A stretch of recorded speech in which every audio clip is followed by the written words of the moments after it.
What's up, my friends? We are live. Jared Smola, the man, the myth, the legend, the Draft Sharks lead analyst over there. He is phenomenal from DraftSharks.com. He's joining me tonight for a Superflex 28-round FFPC Championship draft, baby. This thing is going to be awesome. We have three people participating here. Only two of us were able to make it on screen tonight. Jared, the handsome gentleman in the bottom left hand of the screen right now. What is up, Jared? You're making me blush, Mitch. That's the goal, baby.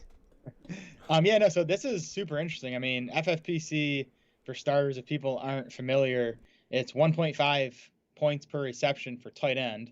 So, those guys get a boost. It's best ball, as you mentioned, so that adds, I think, another layer of strategy. And this is also super flex. So you can start, you want to start two quarterbacks most weeks. So there's a lot going on in this league.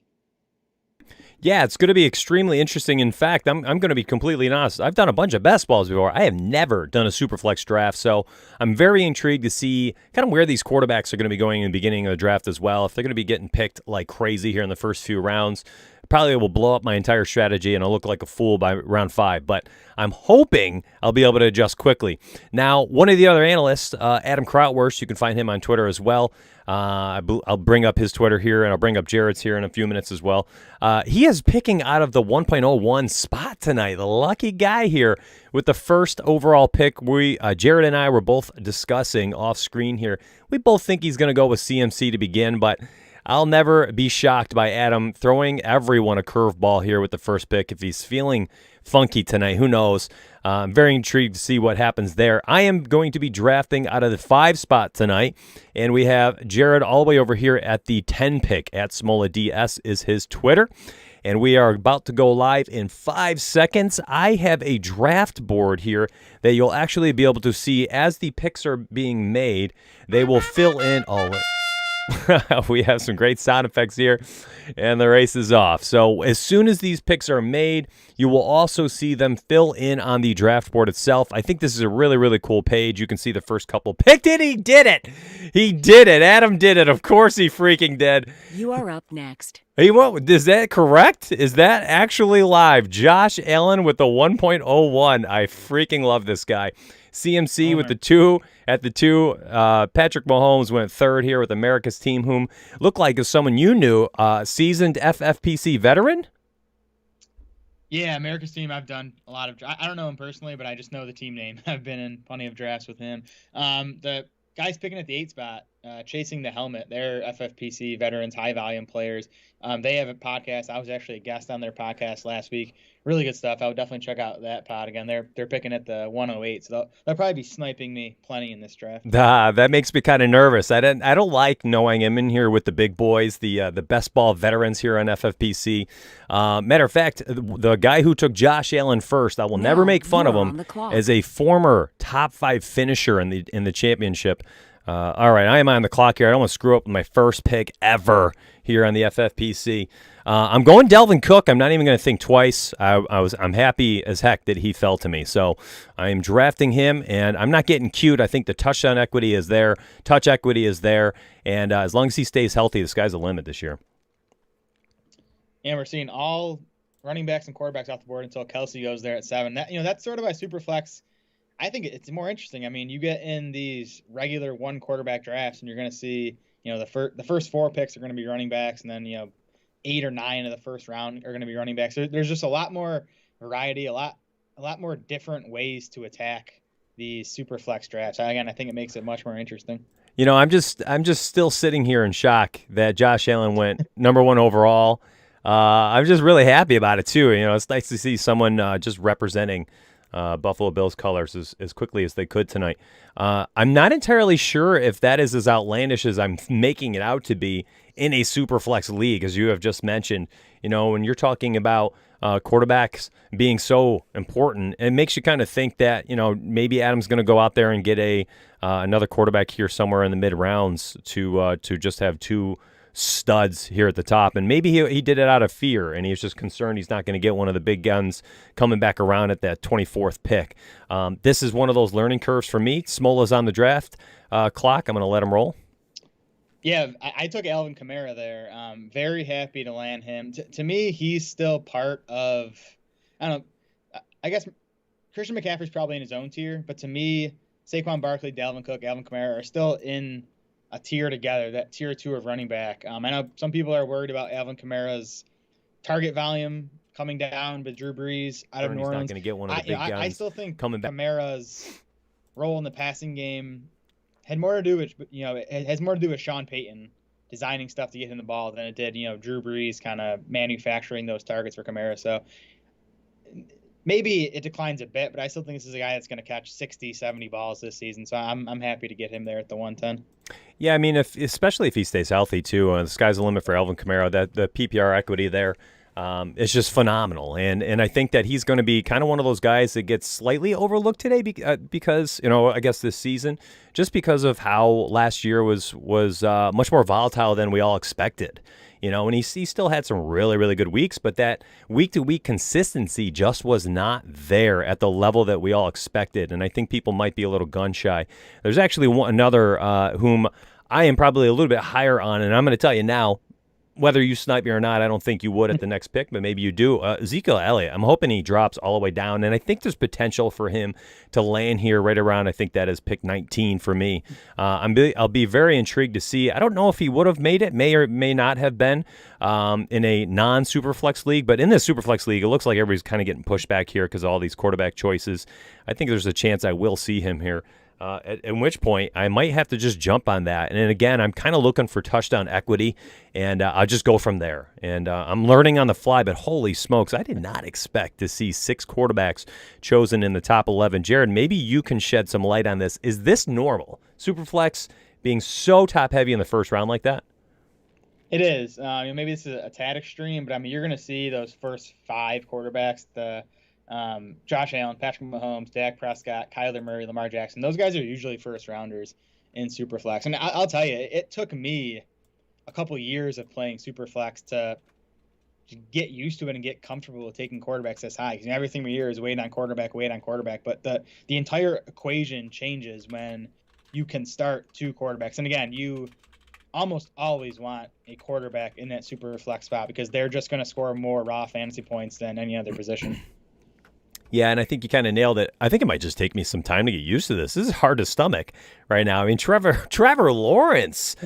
Trevor Lawrence, 2 QBs taken in a row by Rednecks, 522. I'm very nervous right now, Jared. I'm not going to lie. I feel like I'm totally out of my element watching this happen. Lawrence going ahead of some of the other, I don't want to name names at quarterback, but that's high for Lawrence even among quarterbacks. I'm gonna fade a quarterback again here and take Austin Eckler, who I'm super high on. I love the Chargers offense this season. I think in their second season with Justin Herbert, they get Joe Lombardi, former Saints position coach, as offensive coordinator. I like what he's going to do for Austin Eckler. They made some improvements to the offensive line. So, I'm a bit worried that I don't have a quarterback through 2 rounds. We'll see what gets back to me in the third, but Eckler was atop my board there, so I went with him. Yeah, I think that's a really good pick, and I think when starting off with 2 running backs like that, you got to go for the volume backs, right? And you have 2 right there where I think you can maybe not land on 2 guys that are going to be getting 20 carries per week, but you nailed it. They're both going to rack up a bunch of pass catches, and in this day and age, you're looking for 20 touches, and I think you have 2 guys absolutely barring any injuries, health aside, those 2 definitely have the role that you're looking for. The more I'm seeing these guys get picked right now at quarterback, I'm actually terrified to wait until round 3, which is what I was thinking about. And I was hoping for Jalen Hurts to fall to me there, actually. But now I'm extremely nervous. I'm going to go back to the draft room. Now you are on the clock. I'm going back to the draft room here. It's gone so fast. Elliott had you too. Yeah, I know, and that was the other guy I was looking at too. And it's gone so fast now that I'm actually going to be diving on Aaron Rodgers here, and I'm very happy to get him. Let me make sure I get him. Listen, where there's fear in best ball, there's opportunity. And anytime you get a spot like that where I feel like people are just extremely nervous right now about Aaron Rodgers, the dude threw, was it 48 touchdowns last year? I think it was 48. I can't remember off the top of my head. But he threw him a bunch of touchdowns. They had a 9.3% touchdown rate. Now, of course, that likely will dip down a little bit closer to like the 6-7% range where he's kind of been his entire career. But that still does not mean he doesn't have an astronomical ceiling. And I think this could be kind of one of those years where people are nervous about him. They're thinking he's not even going to play for the Packers. Listen, if he was not moved already, especially on draft night, is that really about to happen at this point in the offseason? I don't know, and I don't know where you stand with that opinion, but I'm willing to dive on that opportunity to have a guy who's potentially has a floor of 38, 40 combined touchdowns. Yeah, I mean, I think you probably got about a half-round discount on him there. So, yeah, to me, I think that's about where he should be going right now to factor in some risk. I can't imagine that he just doesn't play football this season. Like, maybe it's not with the Packers, but I think if it gets to that point where we're in August and, he's still, not showing up, I think, they might kind of be forced to make a move with him. I would just be surprised if we don't see Rodgers playing football this season. And if he's playing football, I mean, Denver, his fantasy value might climb if he goes to Denver with the weapons they have. And even in other spots, I just think he's good enough where he's going to be a top 10 fantasy quarterback if he's on the field this season. Yeah, I think that's a really good point. And actually, my wheels are starting to turn here. So one of the things I'm really excited about using this year is I've got this quick pick page, and I'll be showing some of the stuff on DraftKings as well. One of the things I'm trying to do this year is put together best ball stacks, right? So if I am going to be building out a Rodgers lineup, of course, the goal is to try to get Davante Adams. I don't think it looks like he's going to come back around to me here. Maybe I'll try to get Robert Tonyan later. But there's also some, maybe some mid-rounds Magic 8-ball type of scenario here where I can envision him in Denver, like you said, and I start gobbling up those Denver targets. And there you go. I've got the Aaron Rodgers stack on another team. But we'll see how that all kind of shakes out. I'm intrigued to see what happens with the tight end teams. The teams that are kind of going early tight end here in a Superflex league. I didn't think we would see that with Darren Waller there in the second round like that because, those teams are taking the tight end early. They're foregoing the quarterback in the Superflex league. So I'm intrigued to see what happens here. Tom Brady, there it is. I'm surprised he didn't go there. I guess he was probably okay with having Burrow or Brady at that spot. Interesting. All right, so we had Adam Krautwurst going Josh Allen, Joe Burrow, first two picks, and then went Stefon Diggs. He's got the Josh Allen and Stefon Diggs stack, which is something I know that Adam's a huge fan of. Talks about it often in his articles. It's a Bills fan trying to make a statement there with his guys. America's team goes with George Kittle. Okay, I am on deck here. Ghost is on the clock. Oh, man, I was hoping Kittle fell to me. Man, I freaking love Superflex drafts already. I'm totally hooked. I like anything. Listen, coming from like the DFS corner, which is where I kind of reside 24/7, 365, I embrace volatility, and I like it. I like craziness, right? Or I want to be such a DFS fanatic. So this Superflex draft where it's just this like it's a curveball, man. It just adds an extra layer of strategy. And I think if I can figure it out, that if you can figure out how to play these, you have an edge, a legitimate edge on people who might, like myself, be coming in here to try it out. In which case, you kind of you're going against maybe 8 or 9 owners per league, where several of them are DFSnDonuts trying them out and struggling through their first or second draft. So I'm very stuck right now at this point. I wanted A.J. Brown to dip down there. I'm going to be grabbing a wide receiver here. Probably just going to be plugging in Adams and hoping for the best, man. Hoping for the best. I went with the Rodgers to Adams stack. Yeah, again, I mean, you got a discount on both those guys. So you sort of, the risk is at least partly baked in to the price tag that you got those guys. That's why I think, if Rodgers shows up in July, you're in business getting him in round 2 and Adams in round 3.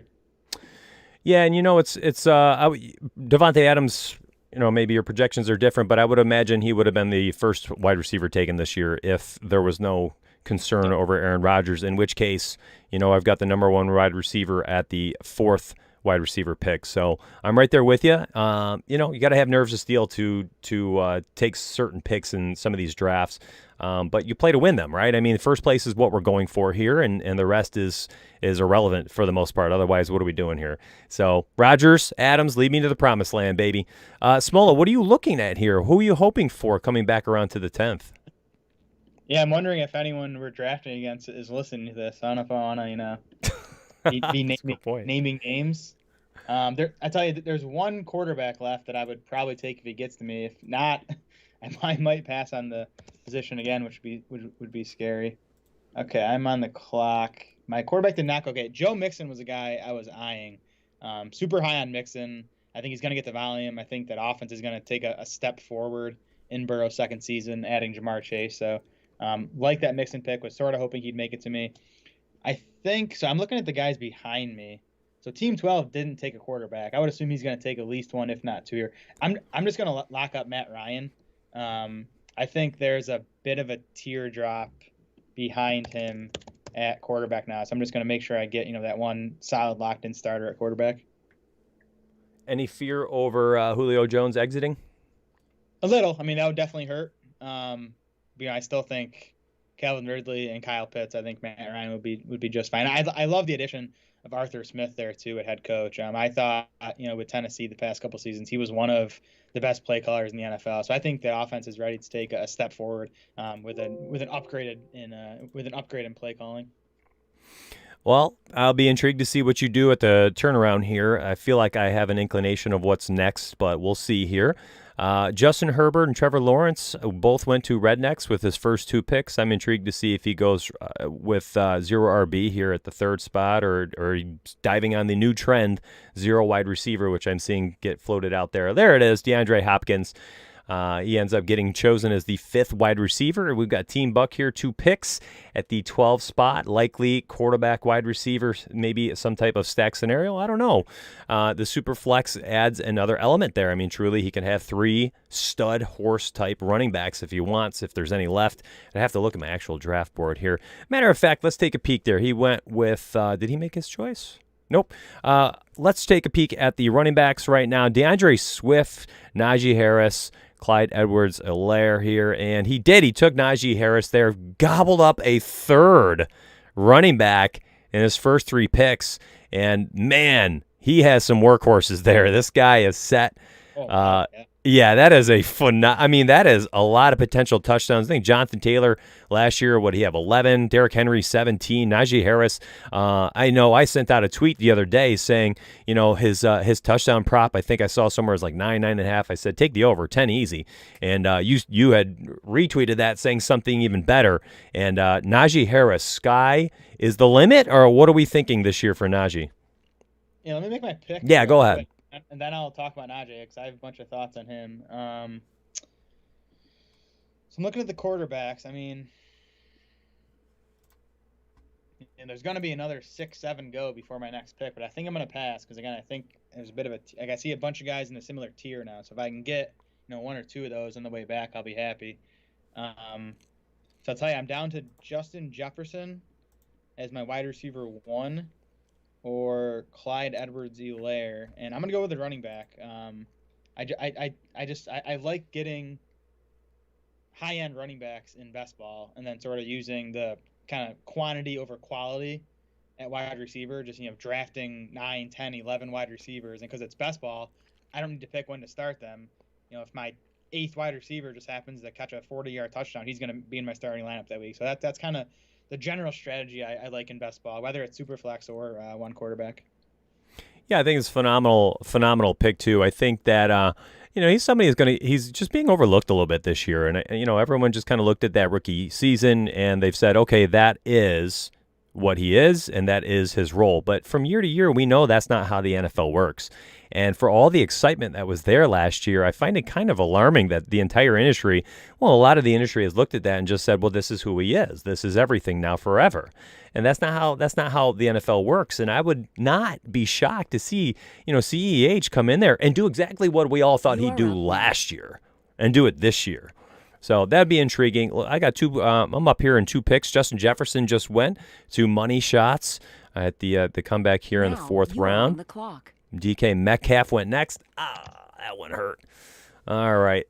Yeah, back to Najee Harris, though. I mean, in the Draft Sharks projections, we only have 4 running backs projected for more total touches than Najee Harris. I mean, the Steelers took him in the first round. There's nothing else on that depth chart at running back. Mike Tomlin has a history of, favoring a true feature running back. I think his efficiency is probably going to stink behind the. I have concerns about that offense in general, with a bad offensive line, with an old quarterback with elbow issues. So I don't think Harris is going to be super efficient, but I think he's going to get 300 touches, and if he gets 300 touches, he's very likely going to be a top 12 fantasy back. Yeah, I like what you're saying there. I was focused on my pick there for a minute. I had a tough time deciding really if I wanted to grab seemingly the next tier of running backs after your last pick there with CEH and DeAndre Swift. There's a little bit of a drop-off. I'm not a big Miles Sanders believer in this offense with Jalen Hurts. David Montgomery, I suppose, he was probably the guy I was eyeing the most, and then Chris Carson, and then I felt like it was a bunch of question marks afterwards. So I went with the sure thing. I went with the sure points there up top. I've got Devontae and Calvin Ridley, hopefully just, stat padding week in and week out, and then hopefully Delvin Cook just does not get injured this year, and he'll be kind of my one go-to running back. And it looks like the way my draft is shaping up, I'm going to end up having one of my flex positions being a wide receiver. So there we are. Yeah, and again, the nice thing is it's basketball, so you don't need to be choosing what your flex is every week. It's it does it for you after the games every week. Yes, absolutely valid point. I don't think I'm good enough at this point in this type of format to be able to figure out what I'm supposed to do here with the turnaround fifth. I was kind of thinking about taking a quarterback there as well, and then I just got a little overwhelmed there with the decision and totally forgot that I might have wanted to go quarterback there. Going to see what happens here. I don't know if these guys are watching, but that's okay. End times draft guy. Well, I know I don't have to worry about Adam there unless I don't know why he would grab a third quarterback there, but maybe, who knows? It's Adam. Yeah, I mean, he's a wild man.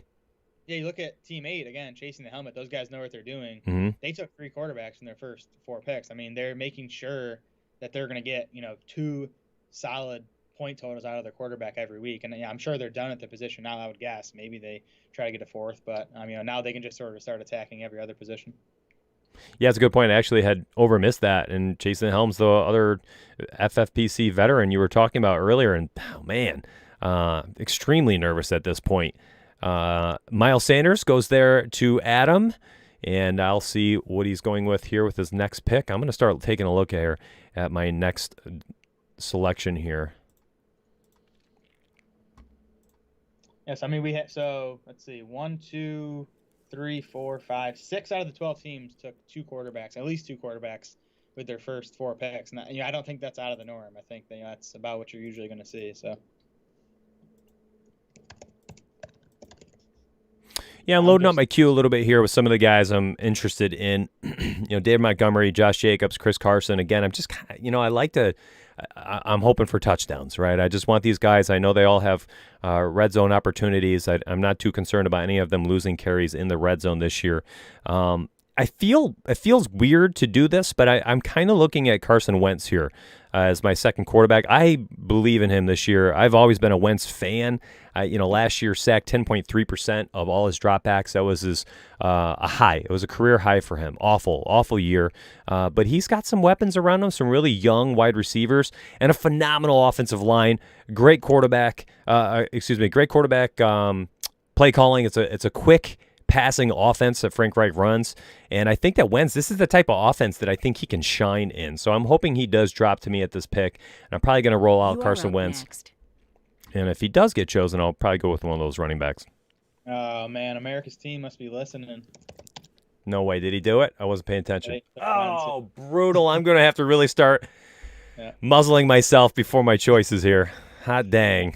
Yeah, I think he's going to bounce back nicely, at least from a real-life perspective. I mean, again, you mentioned the offensive line, much better O-line in Indy. Reuniting with Frank Reich, I think, is going to help. Now, I don't love him in you are fantasy on the because I clock. think that's going to remain a run-leaning offense. Jonathan Taylor is going to remain the centerpiece of that offense. I'm not sure he's going to bounce back into the top 12 or anything. But as a second quarterback, I think you're doing just fine with wins.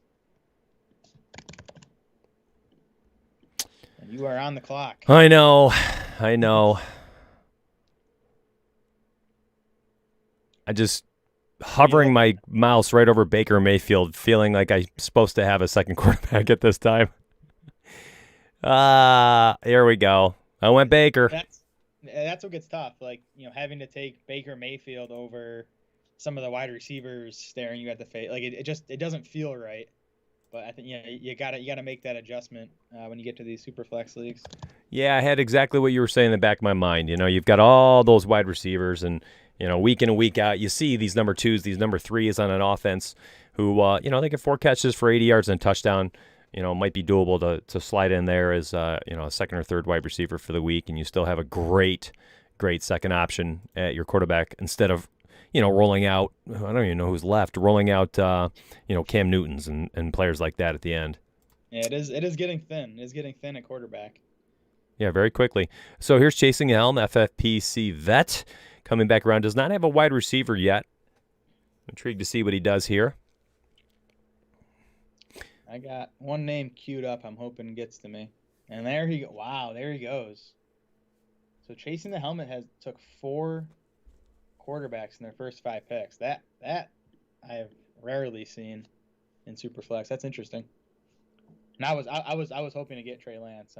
I think he's going to be under center, if not week 1, by the start of October. And I think his rushing ability and the weapons he has in San Francisco there, I think he could be a top 10 quarterback this season. Is that a type of player you like to try to stack in these best ball leagues, where it might not have somebody per se that would be like his true number 1 because the offense kind of spreads it out a little bit other than Kittle? Or do players like that, do you just kind of take them and hope for an abundance of fantasy points and not worry about stacking?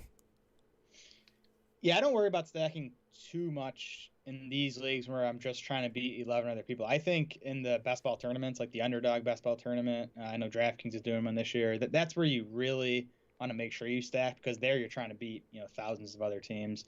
I'll stack in these type of leagues if all else is pretty much equal, but I'm not going to reach down my rankings just to make sure I land a stack.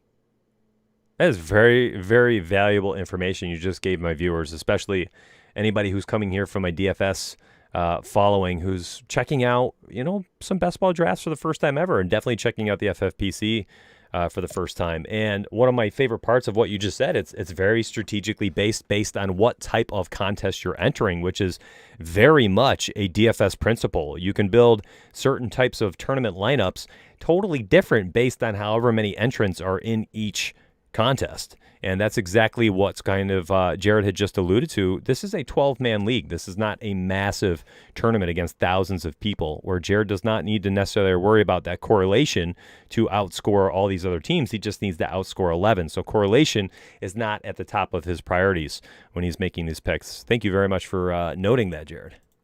Yeah, I didn't even think about the DFS connection, but that's exactly right. I'm just praying now that I get a warm body at quarterback.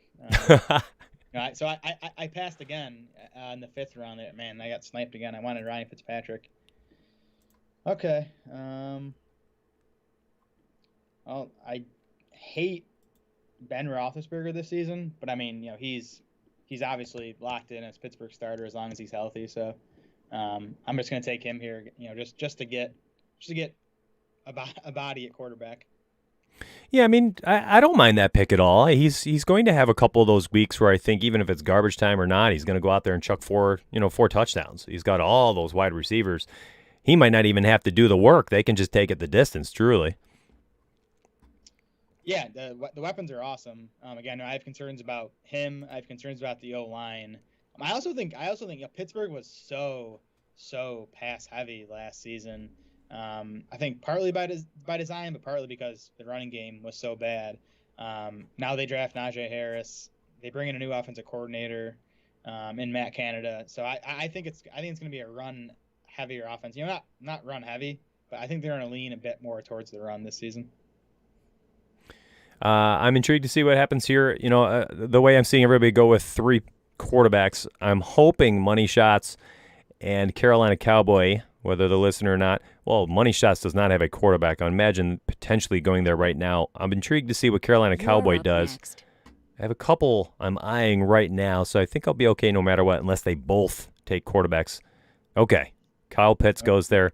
He has quarterbackless. Now you are on the clock. In a Superflex league where we have teams taking 4 quarterbacks, He's in trouble. that's going to be tough to rebound from for sure. All right, so here we go. I'm going over the quarterback position. Don't laugh at me. Don't laugh at this pick. Well, don't laugh. I just took Ben Roethlisberger, and I didn't think I'd draft him a single time all year, but here we are. I'd love to hear from the Chasing the Helmets guy. I don't know if they're watching or listening. I would just love to hear, their rationale for taking that 4th quarterback there. It's interesting. Yeah, and when I was reviewing all my stuff, I didn't realize that Fitzpatrick had gone the pick before you. That's who I was going to be trying to take there. 15 seconds Yes, left. that's what I Yikes. was hoping to get there in the 6th. I would have taken him over Roethlisberger. All right, so I reached potentially a little bit here, but I love Mike Davis, and it's not because of those beautiful quads on Instagram or wherever that was earlier this week. He's an all-around running back, which I really, really like in that offense in Atlanta. He's going to get some check-down options. And what I'm really hoping happens with Mike Davis this year is he is the remedy for the red zone woes that have been in Atlanta for years. And if Mike Davis can be that guy who can, even maybe he's not 200 touch back this year, but maybe he's, an 8 to 10 touchdown guy. So we'll see what happens there. Not a ton of competition out there either. I can't remember, maybe off the top of your head. They grabbed somebody in free agency right after the draft, an undrafted free agent, some of the rookie, someone they really like too. But do you know who that was? I can't remember his name. Yeah, they signed Javian Hawkins, and he's an undersized guy. He's sub 200. I think he's sub 190 even. So if he makes the team, and he was a guy I expected to get drafted. A day 3 guy. He's a nice player, but even if he makes the team, he's a change of pace guy. As the roster stands now, Mike Davis is their lead back. Now they can still add someone. Adrian Peterson's still out there. Duke Johnson is still out there. Le'Veon Bell is still out there. So there's guys who could eat into Mike Davis's workload. But as it stands now, I think he is a guy who's going to get 15 plus touches every game. I like that take. TJ Hawkinson goes there, second tight end on N times. Now I feel lost at tight end as well. Hoping. Yeah, I think Hawkinson is sort of to me it's Kelsey, Waller, Kittle, kind of in their own tier. Yeah. And to me, Hawkinson's there at 4, almost in his own tier, and then there's a bit of a drop off. I can't, man. Kyle Pitts is just going too early for me. I can't get on board. It's just too much of a projection to take him as high as he's going for me. I get that he's this, all-world prospect, and he's, heading into a nice offense with a new head coach in Irf Smith, who, former tight ends coach, should be willing to feature the tight end. If Julio Jones gets traded, the equation with Pitts changes, and he'll definitely climb my rankings. But as of now, I can't get on board with how high he's going. I am hoping. I don't want to say his name because I am. They're watching. I know. I'm actually think potentially they are at this point. That's twice that has happened tonight here. No, it was Zach Wilson. I was hoping I could get another quarterback there, and shoot, now I feel totally trapped. It looks like I'm rolling out 2 quarterbacks this year. I don't know what else to do outside of those guys. You've got Cam Newton still there potentially. You don't know what to do there. Pardon? Yeah, I think an important point too is that it's not a 2 quarterback league. You don't need 2 quarterbacks every week. You need one, and then the super flex spot. You want a quarterback in that super flex spot, but again, with it being best ball, if the rest of your lineup, if the rest of your roster is strong enough, you might get good scores at that super flex spot, even if it's not a quarterback. Well, that's fantastic insight. I do appreciate it. I know you're talking to the viewers, but hot dang, Jared, I need it too, man. You're not dead. You're not dead. Yeah, I'm right with you too. I only got 2 quarterbacks too, so. Very excited right now. Looks like I'm potentially going to get the guy I really want right now. So let's see what Ghost here Now does. you are on the clock. DJ Moore, excellent. I'm going Melvin Gordon here. I think the upside, if he can stay healthy, is 200-plus touches here. And he is somebody we've seen excel in the red zone. He's very good pass catcher, going all the way back to his San Diego days. There's no Philip Lindsay. So I'm excited. I know there is another rookie out there to contend with. I will not name him. Will not speak it into existence, but I do like Melvin Gordon a lot this year. Well, that rookie went right behind him. Two straight Broncos running backs off the board there. Were you hoping to get him? No, I just don't want to. I just don't want to talk positively, and put some bad juju on Melvin Gordon. Gotcha. Kareem Hunt there was really one of the other guys I was thinking of too. It's the upside, right? At this point, you're kind of looking at some of these guys thinking, well, what happens if they do have the opportunity of getting a full-time role? What if Nick Chubb goes down? Is Kareem Hunt going to get 20 touches per game? And we know what he can do with those touches. I ultimately went with someone I felt might have been someone who can deliver right out of the gate. But Kareem Hunt, probably a better choice for, one of those bigger tournaments you had alluded to earlier as well, if you're choosing between the two. Julio Jones dropping way down there is actually a shocker. But I guess to some extent, I didn't pull the trigger there either. But Julio dropping all the way down there, just massive concerns that he's not even going to be a Falcon, I suppose. Yes, that's a concern. I mean, I don't know. I actually retweeted. Let me make my pick here. I retweeted the list of current odds of where Julio Jones is gonna end up this season. In I think it was Baltimore, New England, and some other spot I didn't like were the top 3 spots. And listen, I mean, Julio's gonna get his targets no matter where he's playing. But if he goes somewhere like Baltimore, he's not getting 150 targets. He's getting 100, 110 targets. So I think most places outside of Atlanta, for Julio, his fantasy value is gonna decline. Yeah, I'm intrigued to see what happens there. We hear this stuff every once in a while from these, these high-end studs or these guys, especially after they hit the 30s. They don't want to be there anymore. They're going to get traded, blah, blah, blah. This stuff often just doesn't come to fruition. Now, it feels like there is a little bit more gunpowder to this, and it does look like they're potentially trying to move him, but that does not mean they'll be able to do it. There's a lot of salary cap there, from my understanding, that a team would have to eat, and there's only so many teams at this point in time that, number one, have the desire to bring him on board, and number two, have the ability to do so. I'll be intrigued to see what happens there. And, you're going to get people like DeAndre Hopkins saying they'll restructure his contract to make sure he gets his boy there and stuff. But I'm not entirely sure that when it comes down to it, people would be willing to do that. So I still think, as much as, the industry is saying he's going to get moved, I still think there's a possibility he stays where he is. And it's interesting, too, because, Atlanta, in taking Kyle Pitts at 4 and not taking a quarterback, I won't say they were going all in on the next couple of years with Matt Ryan, but they definitely think they're still in some type of win now mode. Not taking that Justin Fields at 4 or any other rookie quarterbacks that were available. Taking Kyle Pitts, they said we believe Matt Ryan can still win. So that would lead me to believe that they should keep Julio, because if they want to win, Julio's obviously going to help them do that for the next couple of years. So I'm with you. I think it's 50-50, honestly, whether Julio is in Atlanta or somewhere else this coming season. So we're getting to that point in the draft where you had alluded to, kind of that mid-tier of wide receivers that have tremendous upside. And I think this might be the round or two here where we start to see them absolutely fly off the board. And Cooper Kupp going there right there. I'm intrigued to see what Money Shots does. Still does not have a quarterback. I guess to some extent here he can wait at this point. That's I don't know what he's going to be doing here. I mean, maybe taking some shots at some guys that potentially could end up with some starts this year, but we are extremely far down this list at quarterback. I am looking right now at a wide receiver with my next pick for sure. There's enough here where I feel comfortable saying that on the stream, knowing that potentially a couple are watching. I like a lot of the names that are still left, and I think you had said something earlier, and maybe you were talking about running backs, where they all kind of blend together at this point. And there was a group where you just said, I feel like they're all kind of the same range, right?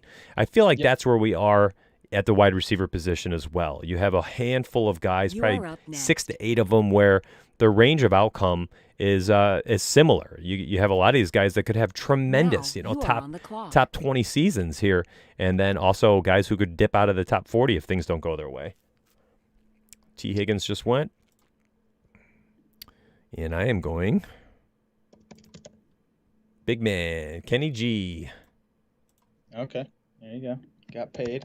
You got paid. Not a fan of choosing a wide receiver in his first year on a new roster. I have seen this story played out before. Does not always work out for that new wide receiver. But listen, I do think Daniel Jones is somebody that can at the very least extend the play, and I know Kenny Golladay can make them. So give it to me in best ball. Well, and sometimes it does work out. I mean, that was kind of the narrative going into last season with Stephon Diggs and DeAndre Hopkins, with their new teams. And both of those guys obviously did well. So, to me, it comes down to volume. I mean, Galladay's efficiency probably drops off going from Matt Stafford to Daniel Jones. But, again, he got paid. He does have target competition there. I mean, they're pretty deep in pass catchers in New York there. But, if Galladay's going to get the volume, he's going to be just fine. When you are looking at some of these teams on the draft board, are any of them right now that stick out to you as a team that has done a tremendous job with this draft thus far? I mean, with your veteran eye, what do you see here? Yeah, I'm just scanning quick. I mean, honestly, I hate to say it, but Adams' team looks pretty good. I mean, I hate to toot his horn, but he locked up a couple, solid quarterbacks, and then was able to get 3 running backs that I like in Miles Sanders, Travis Etienne, Chase Edmonds. They're not studs, but I think they're guys who are going to get you 12 to 15 touches per game. So I like the structure of Adams' draft. Getting those 2 quarterbacks and then sort of ignoring the position. Mongooses team in the 9 spot. That kind of pops out to me. I think he's obviously strong at quarterback. I love him getting Joe Mixon and DeAndre Swift in the 3rd and 4th round. I think again, I love Mixon, and Swift to me was kind of an end of a tier of running backs. Swift, Edwards-Helaire, Dobbins. That was kind of the end of a tier. So him locking up, the last guy in that tier, and then getting wide receivers like Amari Cooper, Julio Jones. He has a nice tight end and Noah Fant. So a nice balanced roster there for Mongooses in the 9 spot. Yeah, I think that Mongoose's team is extremely well rounded right now. You kind of nailed it too. You've got 2 running backs, 2 wide receivers. He's got his tight end. He's got 2 quarterbacks for sure, week in and week out, that should be able to produce. It's a phenomenal team. And one of the other ones I really, really, really like is yours. I kid you not here. Dallas Goedert is one of my risers on my rankings list. I think that, even if Zach Ertz gets moved here in the coming months, or even just takes a back seat to Goedert in the starting lineup this year, Goedert, I think, has a tremendous ceiling. And we didn't really see him pop off or anything in Jalen Hurts' 4 starts at the end of the season. But, that was the beginning of Jalen Hurts' journey. And we know that these young quarterbacks lean on tight ends often. And I think that Goddard could be one of those guys who, is just a little bit overlooked this year. And I like that you took him there. I actually thought that people like Fant and Thomas might go ahead of him. Tyler Higbee, speaking of tight ends, was somebody I hope fell down to me. And now I feel like I'm in trouble to some extent. And I think Adams has done a great job too. You kind of nailed it too with that bevy of running backs he's gobbling up right now. A lot of high upside running backs. The one thing that does concern me there at the running back position is I don't feel like any of them are surefire workload type guys. No, that's definitely true. I even have concerns about Miles Sanders with a new coaching staff, and they haven't brought in any big names at running back, but they've just brought in a lot of guys. So I think they might be wanting to cut back his workload a bit. Again, I think he has 3 guys who are going to get 12 to 18 touches per game. He doesn't have a workhorse. You're not going to get a workhorse if you don't take one in the first 3 rounds. That's kind of the sacrifice he made by getting those 2 quarterbacks in the first 2 rounds. But again, for where he got them, I think the running backs he came away with are pretty nice. Ghost has sniped me again.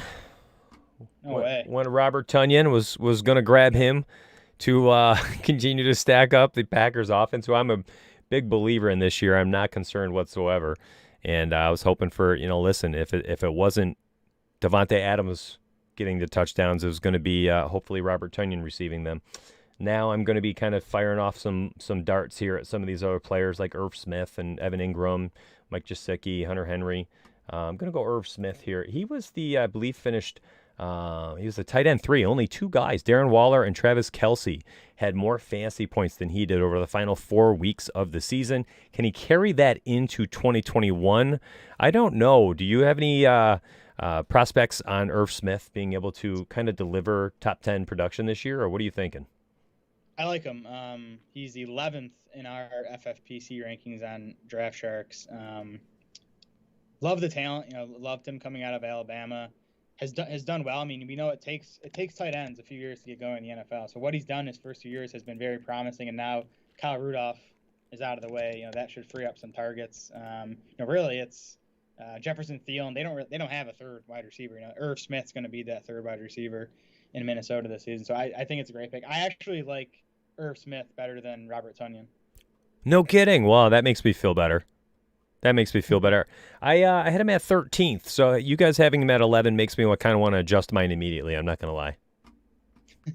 Especially in FFPC, again, it's 1.5 PPR.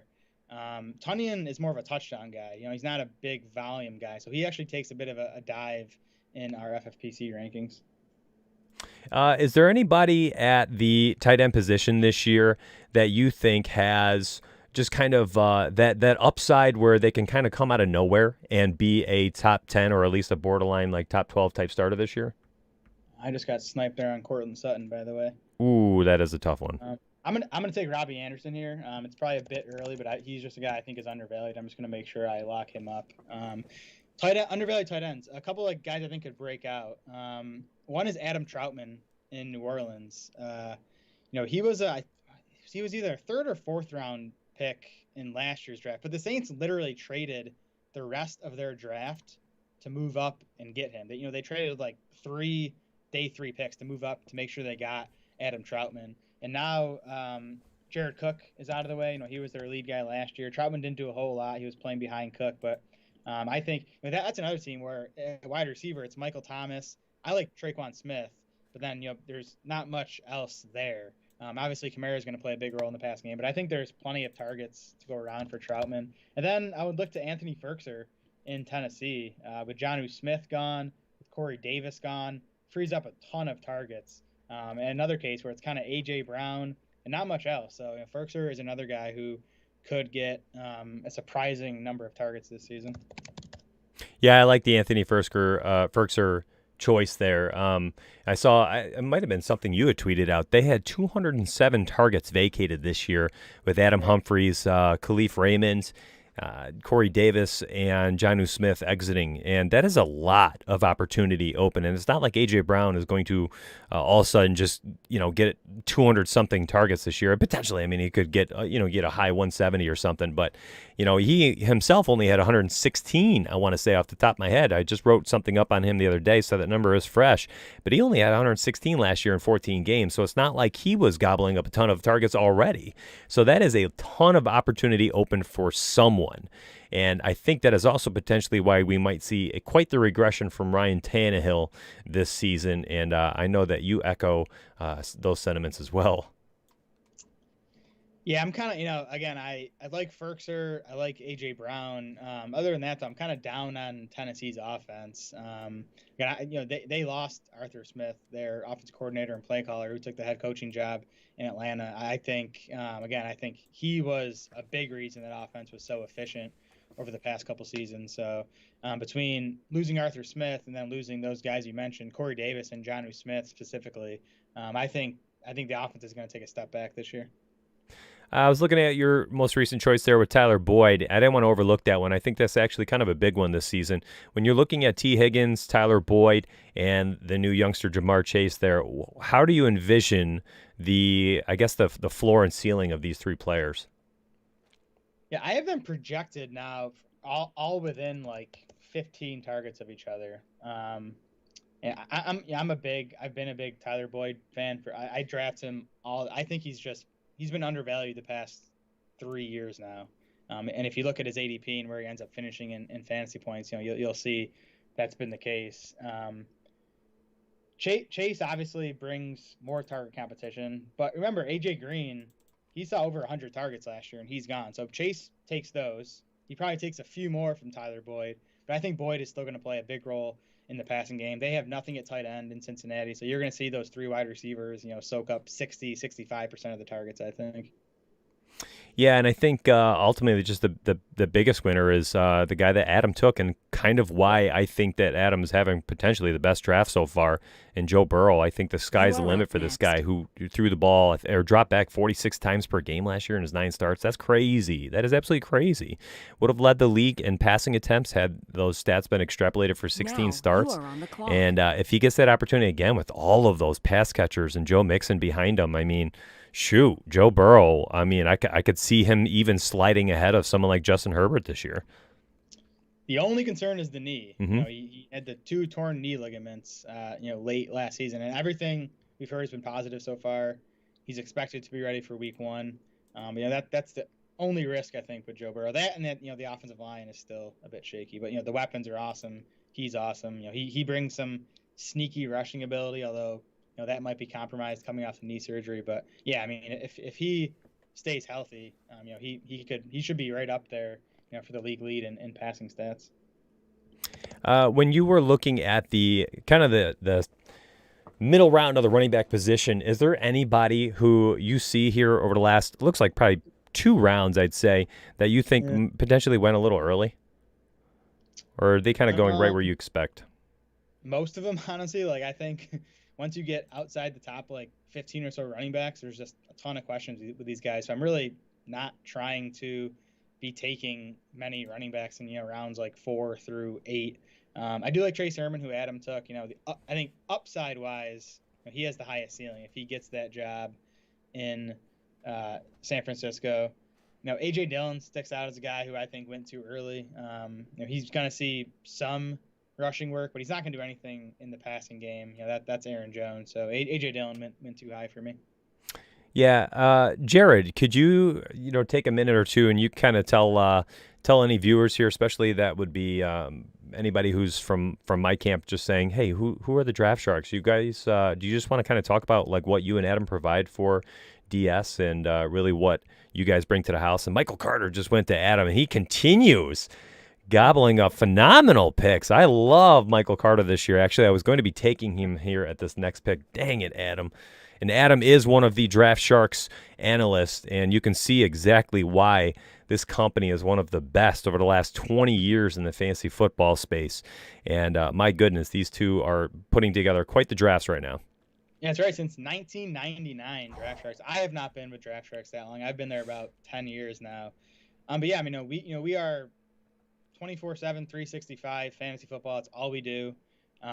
So we've been diving deep into the rookie class, dynasty rankings. That's been the past couple months. We just posted our updated post-draft 2021 redraft projections. That's what I'm looking at now. I'm using our MVP board, which is your customized cheat sheet. So what I did here is I plugged in the rules for this FFPC league, the 1.5 PPR, the super flex, number of roster spots, where I'm drafting, and I put in the 10 spot. Plug that into our system. It takes that, it applies it to our projections, spits out updated rankings or customized rankings for this scoring system. Then every time I'm on the clock, it gives me suggested picks based on who's available, my team needs, ADP. So I would not do a draft without the MVP board. So that's kind of the main tool for you during your draft. And then we have all the in-season stuff you'd ever need. Your weekly rankings, your waiver wire stuff, your trade advice. We do DFS. Next. I know Mitch is going to be helping us with our DFS content this season, which we're really excited about. Yeah, one thing I was extremely excited about is having access to the MVP draft board. I mean, that thing is so freaking cool. I was tooling around with that a little bit earlier, and I mean, clearly helps out, right? And kind of how I viewed it too is it's the DFS version of an optimizer. Truly, this thing You upload your projections, you upload, for DFS, you upload your projections, you have your targets you're trying to get at, you set up your settings and everything, and it kind of spits out the most optimal way to victory. And that's basically what your tool does. And it is a work of art. And one thing I'm really excited about is I feel like my DFS camp over at teamriseorfall.com, those people are going to love that because, all DFS players, man, they just want to lean on those optimizers. That's basically what you guys have created for fantasy football. It's unbelievable. And one of my favorite parts is Draft Sharks actually gave any Team Rise or Fall member that ends up with our draft kit this year gets $20 to use at draftsharks.com. So we have quite the high five going on here, and hopefully we'll be able to help out as many people as we can together. And I am about to blow this pick if I don't pay attention here. Right. Looking at the running back position, but kind of feeling... Drafting and trying to also, do a stream like this is a challenge. Yeah, it really is. I'm looking at two wide receivers here, Jerry Jeudy and Deebo Samuel. I think I'm going to be going with Deebo just because I'm so much more excited about his quarterback. I suppose if Aaron Rodgers went to Denver, then I would have made a massive mistake here. Deebo Samuel really has not shown the ceiling I thought he'd have as of yet, but I'm going to invest into him here, hoping that he kind of puts it together here at this point. He just needs to stay healthy. Yeah, that's the issue with Deebo Samuel. If he stays healthy, I think he'll be. I think the gap between Brandon Ayuk and Deebo Samuel is probably too big in these drafts. I think their ADP should probably be closer. I think when Deebo's healthy, I think he's gonna be producing at a pretty similar rate as Brandon Ayuk. That's actually a really interesting point. We saw Brandon Ayuk, if we're looking at it, go all the way in the front end of round 7 or the back end of round 7. So if that is true, my goodness, Jerry Jeudy just came at quite the bargain here.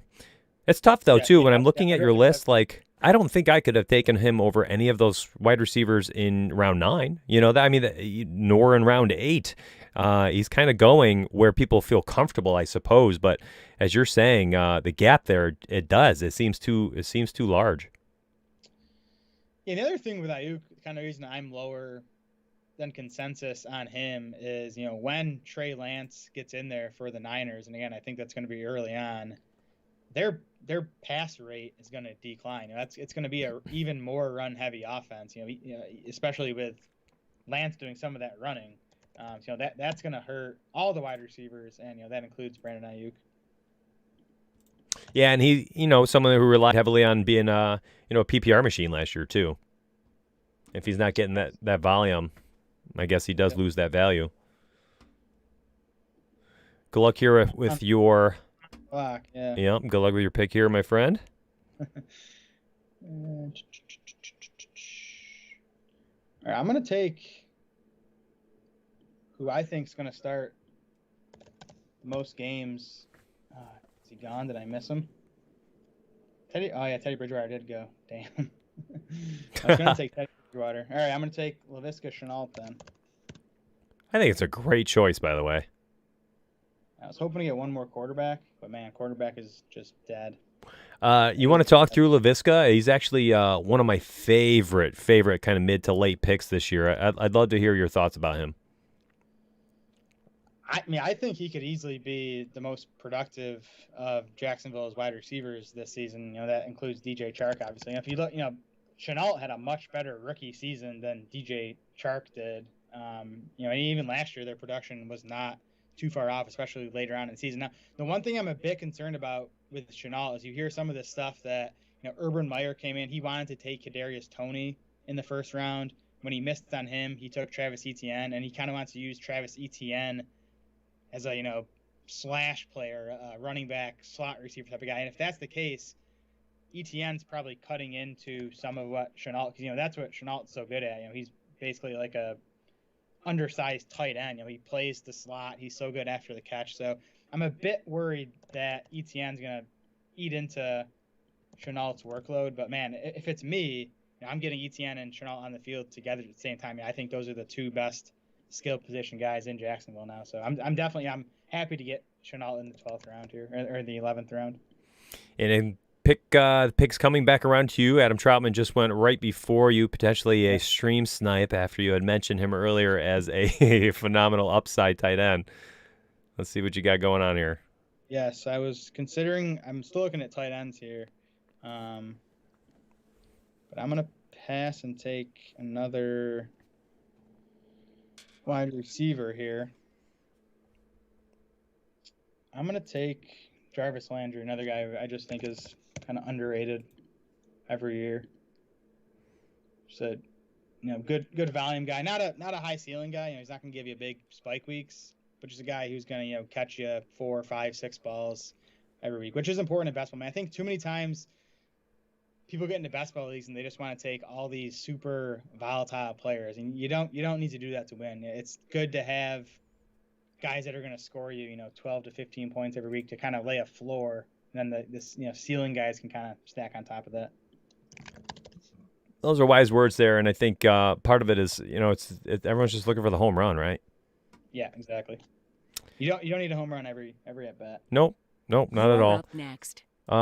Speaking of home runs, I'm going to be taking a home run swing here with my next pick, though. So just going completely against the grain here. You need some. Huh? Those are fun. You need some of them. Yeah, I know. And there's one of them actually just did a. I feel like a nerd saying I just did a TikTok video on this player here, so I'm kind of excited. I doubt Carolina Cowboy has seen this TikTok video, so I'm not too concerned. But I am looking right now at Gus Edwards, and I think that Gus, if he does have the opportunity here, I'm not asking for an injury. I would never ask for that, on someone like Dobbins, but. If he does find himself in that RB1 role, I think he 100% is a top 8 running back week in and week out. Had 144 carries last year. Actually tied J.K. Dobbins in red zone carries as well. So, he does have a role there. Of course, Lamar Jackson kind of takes some of the cream off the top of there because of his touchdown equity with those legs as well. But Gus Edwards, if they're trying to protect Lamar Jackson at all this year, and they try to protect him in the red zone, I think that is where you will see Gus Edwards excel. And again, if he does have any type of game opportunity here where he is the lone healthy back, Gus Edwards, 20-plus touches any given week. And we saw, Mark Ingram, he had 72 carries last year. Those are vacated. Those are open for him.